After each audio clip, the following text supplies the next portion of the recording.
कर्नाटक के शिमोगा होलिकल घाट इलाके में सड़क की तामीर के दौरान लैंड स्लाइडिंग का हादसा पेश आया। इस हादसे में 3 मजदूरों की मौत हो गई। हुकाम के मुताबिक मजदूर रास्ते पर काम कर रहे थे। अचानक मिट्टी का तोदा गिर गया। रेस्क्यू टीमें मौके पर पहुंची और मलबे तले दबे मजदूरों को निकालने की कोशिश की गई। तमाम 3 मजदूरों की मौत हो गई। इस मामले में तहकीकात जारी है।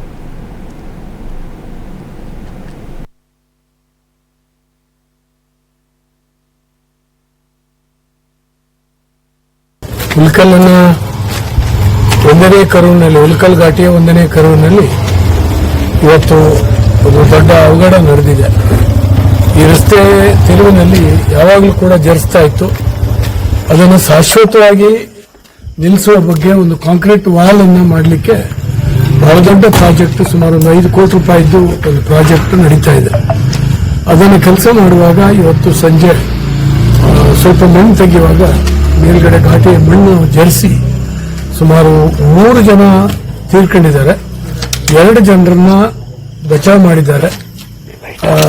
ಅವರಿಗೆ ಜೀವಕ್ಕೇನು ತೊಂದರೆ ಆಗೋದಿಲ್ಲ. ಆ 3 ಜನರಲ್ಲಿ ತೀರ್ಕೊಂಡಂತ 3 ಜನರ ಶವ ಮಣ್ಣಿನ ಅಡಿಯಲ್ಲಿ ಸಿಕ್ಕಿದೆ. ಇನ್ನೊಂದು ಶವ ಸಿಕ್ಕಲಿಕ್ಕೆ ಇದೆ. ಅದರ ಬಗ್ಗೆ ಪ್ರಯತ್ನಗಳು ನಡೀತಾ ಇದೆ. 2 ಜಿಲ್ಲೆಯ ಶಿವಮೊಗ್ಗ ಮತ್ತು ಉಡುಪಿ ಜಿಲ್ಲೆಯ ಅಗ್ನಿಶಾಮಕ ದಳ ಮತ್ತು ಪೊಲೀಸ್ ಸಿಬ್ಬಂದಿ ಬಂದು ವಿಶೇಷವಾಗಿರ್ತಕ್ಕಂಥ ಪ್ರಯತ್ನ ಮಾಡ್ತಾ ಇದ್ದಾರೆ. ಇಲ್ಲಿಯ ಸಾರ್ವಜನಿಕರು ಕೂಡ ಇದಕ್ಕೆ ಸಾಕಷ್ಟು ಸಹಕಾರ ಕೊಡ್ತಾ ಇದ್ದಾರೆ. ಒಟ್ಟಾರೆ ಮೇಲೆ ಈ ಘಾಟಿ ತುಂಬಾ ಅವಘಡಕ್ಕೆ ಒಳಗಾಗಿದೆ. ಇನ್ನು ಮುಂದೆ ಹೇಗೆ ಕೆಲಸ ಮಾಡಿಸೋದು ಗೊತ್ತಿಲ್ಲ. ಈ ಘಾಟಿ ಉಡುಪಿ ಜಿಲ್ಲೆ ಮತ್ತು ಶಿವಮೊಗ್ಗ ಜಿಲ್ಲೆಗೆ मध्य प्रदेश के उज्जैन में राजस्थान के पाली जिले का भागीरथ नामी 2.5 साल लड़का 70 फीट गहरे खुले बोरवेल में गिर गया। एसडीआरएफ, पुलिस और इंतजामिया की जानिब से रेस्क्यू ऑपरेशन शुरू किया गया। रेस्क्यू के लिए खुदाई का काम जारी है। Superintendent of police Pradeep Sharma ने कहा कि बचाव ऑपरेशन जारी है। बच्चे को बचाने की मुसलसल कोशिशें की जा रही हैं।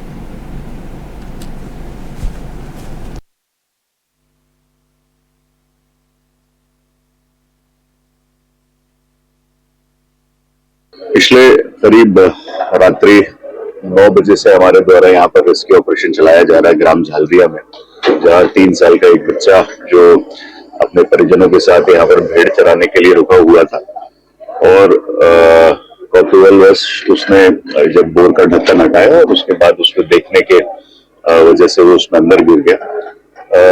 अभी जो हमारी एनडीआरएफ और एसडीआरएफ की टीम है जो भोपाल और हरदा और इंदौर से आई हुई है, उनके द्वारा करीब 75 फीट पर बच्चे को लोकेट किया गया है।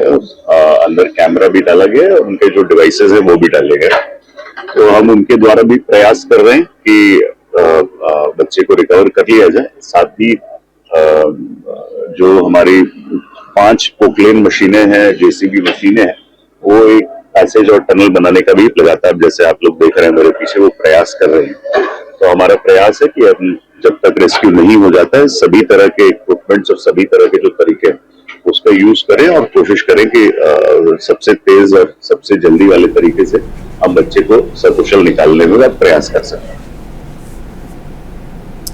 दिल्ली पुलिस ने जनकपुरी मौत के मामले में 877 सफात की चार्जशीट दाखिल की है, जिसमें 3 मुल्जिमान का नाम लिया गया और एक तामीराती प्रोजेक्ट की तकमील से मुंसलिक मुबैना गलतियों की तफसील दी गई। पुलिस ने कहा कि चार्जशीट 7 अप्रैल को अदालत में पेश की गई और मुकदमा 6 फरवरी को दर्ज किया गया था।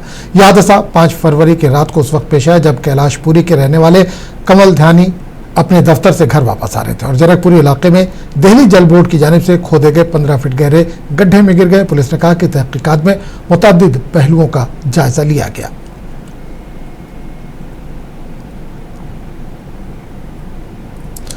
कुल हिंद मजलिस इत्तेहादुल मुस्लिमीन ने मगरबी बंगाल असेंबली इंतखाबात से पहले हुमायूं कबीर की सरबराही वाली पार्टी के साथ अपने इत्तेहाद से दस्तबरदारी का ऐलान किया। यह ऐलान कबीर से मंसूब तबसरों और इंकशाफ के बाद किया गया। इस जुम्मे में AIMIM ने कहा कि मुसलमानों की सालमियत के हवाले से तशवीश पैदा हुई है। एक बयान में पार्टी ने ऐलान किया कि वो किसी ऐसे बयान से मुंसलिक नहीं हो सकती जिसमें मुसलमानों की सालमियत पर सवालिया निशान लगे और इसकी तस्दीक की कि इसने फौरी तौर पर इत्तेहाद को बाज़ाब्ता तौर पर खत्म कर दिया है। AIMIM ने एक्स पर एक पोस्ट में कहा कि AIMIM किसी एक ऐसे बयान से जुड़ नहीं सकती जिसमें मुसलमानों की सालमियत पर सवालिया निशान लगे। बंगाल के मुसलमान सबसे गरीब, नजरअंदाज और मजलूमों में से एक हैं। इसके बावजूद इनके लिए कुछ नहीं किया गया। किसी भी रियासत में इलेक्शन लड़ने में AIMIM की पॉलिसी यह है कि पसमानदा तबकों के पास एक आज़ाद सियासी आवाज़ है। हम आज़ादाना तौर पर बंगाल के इंतखाब लड़ेंगे और आगे किसी भी पार्टी के साथ इत्तेहाद नहीं करेंगे।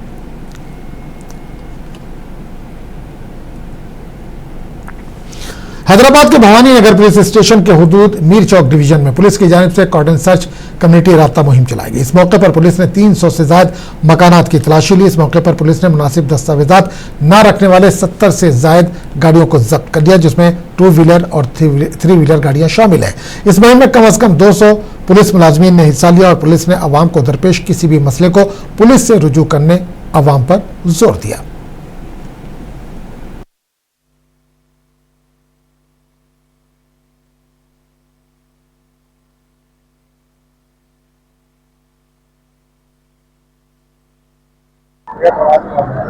आज यहाँ पे चारमीनार जोन के अंदर भवननगर पुलिस स्टेशन एरिया में कॉर्डन सर्च ऑपरेशन कंडक्ट किया। ये cordon search operation ACP Mirchowk Shyam Sundar और साथ में SHO भवननगर करुणा कुमार के अंदर लीडरशिप में किया गया।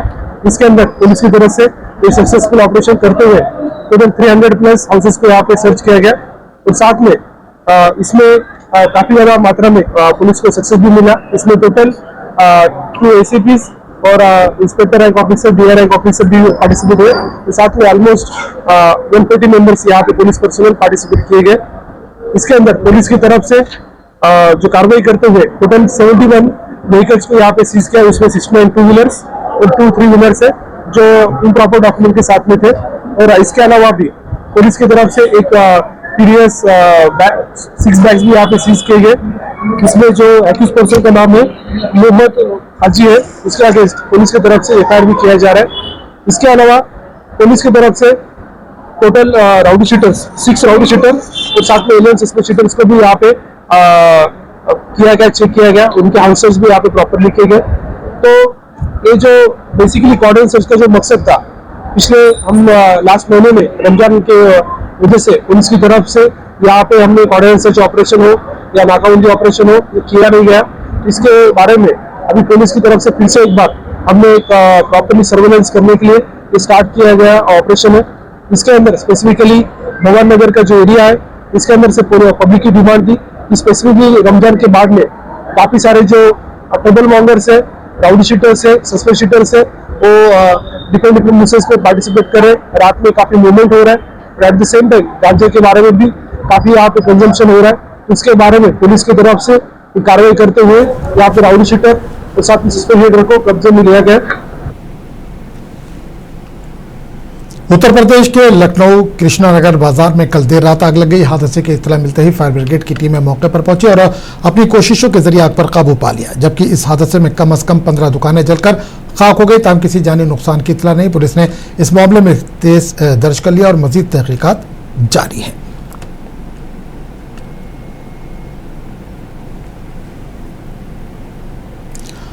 मणिपुर के दारुल-हुकूमत इम्फाल में वादी के अजला में जारी पाबंदियों के दरमियान 3 घंटे के लिए कर्फ्यू में नरमी दी गई। इस नरमी के बाद लोग अशिया जरूरिया की खरीदारी में मसरूफ देखे गए।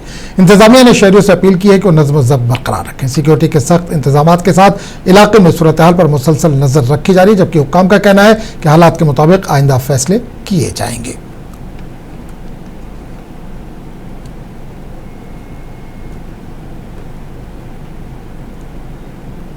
पाकिस्तान ने दारुल-हुकूमत इस्लामाबाद में सिक्योरिटी बढ़ा दी है, क्योंकि अमेरिका और ईरान के दरमियान आला सतही मुज़ाकरात के लिए तैयारियां जारी हैं। आला ईरानी क़यादत की जानिब से इस इंतबाह के दरमियान कि लेबनान पर इजरायली हमले मुज़ाकरात को बेमानी करेंगे।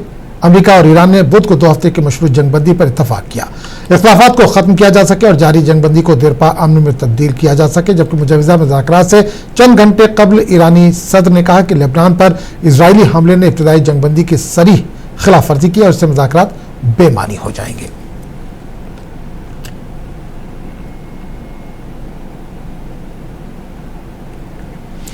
रूस के सदर व्लादिमीर पुतिन ने जुमेरात को यूक्रेन में ऑर्थोडॉक्स ईस्टर के अख्तिताम के मौके पर 32 घंटों की जंगबंदी का ऐलान किया। क्रेमलिन की जानिब से जारी किए गए पुतिन के हुक्मनामे में रूसी अफवाज को हफ्ते की शाम 4 बजे से शुरू होने वाले और इतवार के आखिर तक जारी रहने वाली जंगबंदी का हुक्म दिया गया। पुतिन का यह इकदाम यूक्रेन के सदर व्लादिमीर जेलेंस्की के इस हफ्ते के शुरू में ऑर्थोडॉक्स ईस्टर के मौके पर एक दूसरे के तवानाई के बुनियादी ढांचे पर हमले को रोकने की तजवीज़ के बाद आया। इन्होंने कहा कि पेशकश रियासत-ए मुत्तहिदा के जरिए की गई है, जो कि मॉस्को और कीव के वफूद के दरमियान बातचीत में सालसी कर रहा है, क्योंकि तनाज़ा 5वें साल तक पहुंच चुका है।